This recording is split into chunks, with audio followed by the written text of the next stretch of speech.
रूपाली अभी ऑफिस से घर के लिए निकल ही रही थी कि तभी घर से फ़ोन आ गया। सासू माँ ने कहा, बहू कहाँ हो तुम? घर आना तो थोड़ा सा पनीर लेती आना। रूपाली ने कहा, लेकिन मम्मी जी मेरे रास्ते में कोई ग्रोसरी स्टोर नहीं है, मैं कैसे लाऊंगी? आप हेमंत से कहकर मंगा लीजिए। सासू जी ने कहा, बस मेरा बेटा ही सारा काम करता रहे, वो घर से काम करता है इसलिए उसकी कोई वैल्यू नहीं है। जरा सा काम बता दिया तो नखरे हो गए। रूपाली ने कहा, ऐसी कोई बात नहीं है मम्मी जी, मैं लेकर आऊँगी पनीर। और भी कुछ लाना है क्या? सासू माँ ने कहा, नहीं बाकी मैं सब देख लूँगी। फ़ोन रख कर सासू जी सीधे हेमंत के बेडरूम में पहुँच जाती हैं। मैंने पहले ही कहा था कि नौकरी वाली लड़की नहीं चाहिए, लेकिन तूने एक नहीं मानी। अब जरा सा काम बोलो तो तुरंत पलट कर बोलती है, हेमंत से करा लो। हम कभी भी अपनी सास के सामने जुबान नहीं खोलते थे। हेमंत ने कहा, मम्मी क्या लाना था, मैं ला देता हूँ। मम्मी ने कहा, नहीं तू कुछ नहीं करेगा, वो ही लाएगी। अगर घर के काम को नहीं संभाल सकती तो छोड़ दे नौकरी। इतना सुनाकर मम्मी तेजी से मुड़कर किचन की ओर चल देती हैं। रूपाली पनीर लेकर घर पहुंचती है तो देखती है सासू माँ अपने बेडरूम में है। वो जल्दी से बेडरूम में जाकर उन्हें पनीर दे देती है। तभी सासू माँ कहती हैं, मैं कब से तैयारी करके बैठी हूँ, वो तेरे ससुर जी खाना जल्दी खा लेते हैं, अब पनीर आया है, अब कब सब्जी बनेगी, हमें तो भूखा ही मार दो। ये सुनकर रूपाली थोड़ा सा उदास हो जाती है। तभी रूपाली बोलती है, मम्मी जी आप बैठिए, मैं अभी 5 मिनट में खाना बना देती हूँ। रूपाली जल्दी से किचन में जाती है और हाथ धोकर खाना तैयार करने लगती है। सबको खाना खिलाकर देर रात तक काम निपटाने के बाद वो अपने बेडरूम में जाती है। थक कर चूर होने के कारण कपड़े बदलकर सोने की तैयारी करने लगती है। तब हेमंत ने कहा, रूपाली मैं जानता हूँ सब कुछ मैनेज करना तुम्हारे लिए बहुत मुश्किल होता जा रहा है, तुम चाहो तो नौकरी छोड़ सकती हो। रूपाली ने कहा, हेमंत ये मेरे करियर का सवाल है, घर बैठकर मैं क्या करूँगी? मैंने शादी से पहले ही आपको बता दिया था कि मैं नौकरी करूँगी। हेमंत ने कहा, मैं मना नहीं कर रहा हूँ, लेकिन ऑफिस का इतना वर्कलोड, फिर घर का सारा काम, तुम्हारी सेहत भी तो ठीक रहनी चाहिए।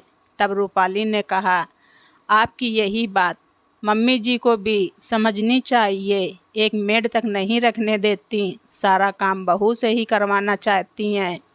जब हम कमा रहे हैं तो एक मेड तो रख ही सकते हैं। हेमंत ने कहा, चलो मैं एक बार फिर से बात करता हूँ मम्मी से। रूपाली ने कहा, कोई फ़ायदा नहीं मम्मी जी से बात करने का, वो सोचेंगी कि एक काम बहू से कह दिया तो उसने बेटे को भड़का दिया। मुझे सोने दो, सुबह ऑफिस भी जाना है मुझे। रूपाली और हेमंत की शादी को 3 साल हो चुके थे। इन 3 सालों में रूपाली ने बहुत कोशिश की अपनी सास का दिल जीत सके, लेकिन उसकी सासू माँ को रूपाली की हर बात में कमी नज़र आती थी। अगले दिन रूपाली ऑफिस जाती है।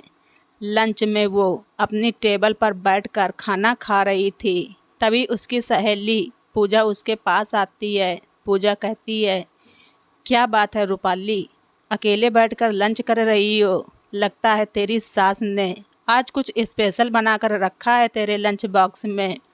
तब रूपाली ने कहा कि अपनी ऐसी किस्मत कहाँ, यहाँ तो खुद बनाना पड़ता है, सुबह सबके लिए नाश्ता फिर खाना, यही सब काम शाम को भी करना पड़ता है।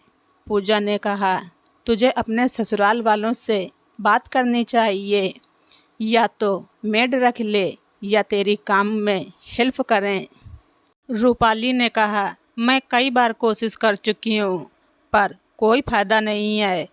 तभी पूजा ने कहा, तेरे पति को कुछ दिखाई नहीं देता क्या?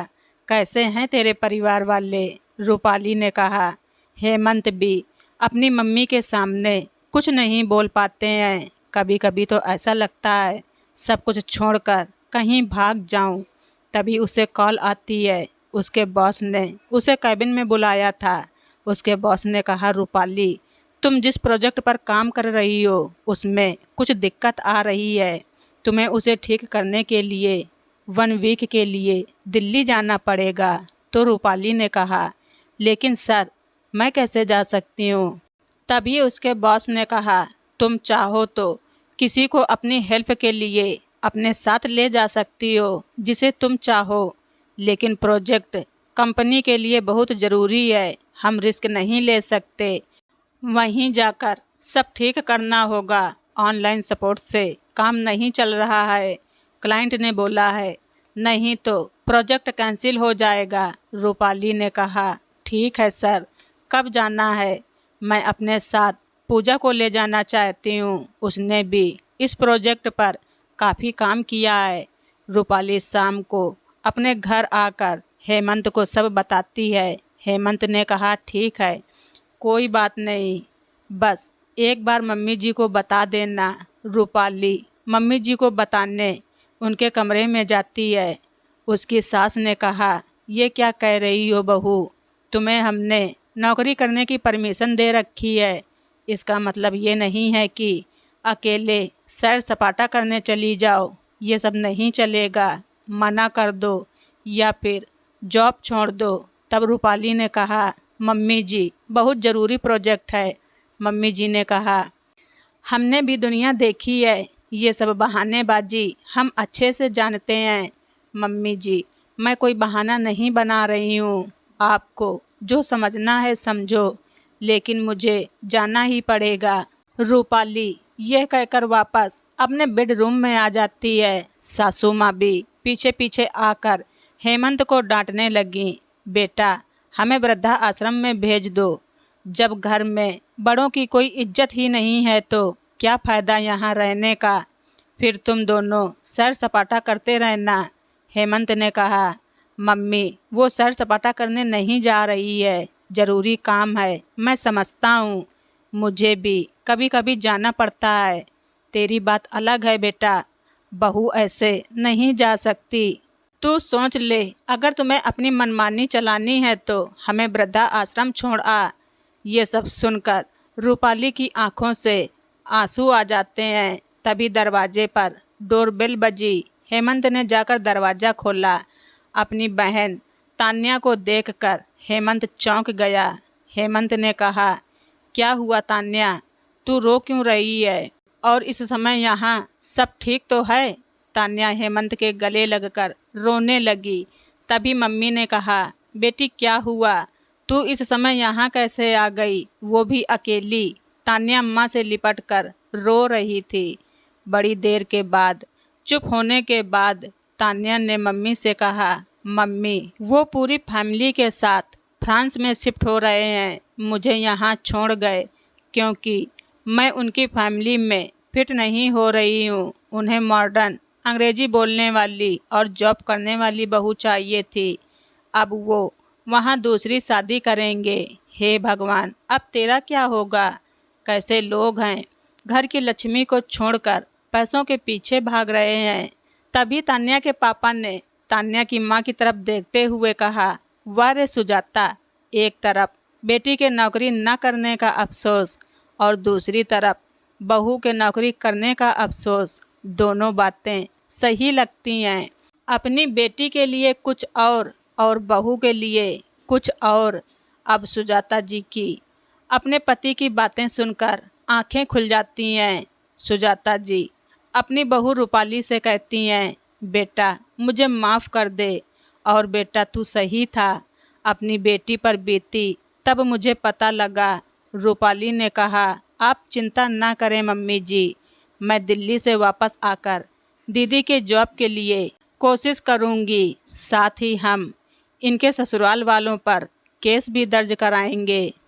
अब सुजाता जी सोच रही थी, जैसी भी है बहू सब निभा तो रही है, साथ ही नौकरी और घर दोनों मैनेज कर रही है। रूपाली सोच रही थी, ससुराल जैसा भी हो लेकिन सब साथ तो हैं, थोड़ा एडजस्ट करने में क्या बुराई है। और दूसरे दिन रूपाली दिल्ली के लिए रवाना हो जाती है। तो दोस्तों, आप सभी लोगों को हमारी ये स्टोरी कैसी लगी कमेंट बॉक्स में ज़रूर लिखें। चैनल पर नए हैं तो सब्सक्राइब करना ना भूलें। धन्यवाद। रिचा वॉइस।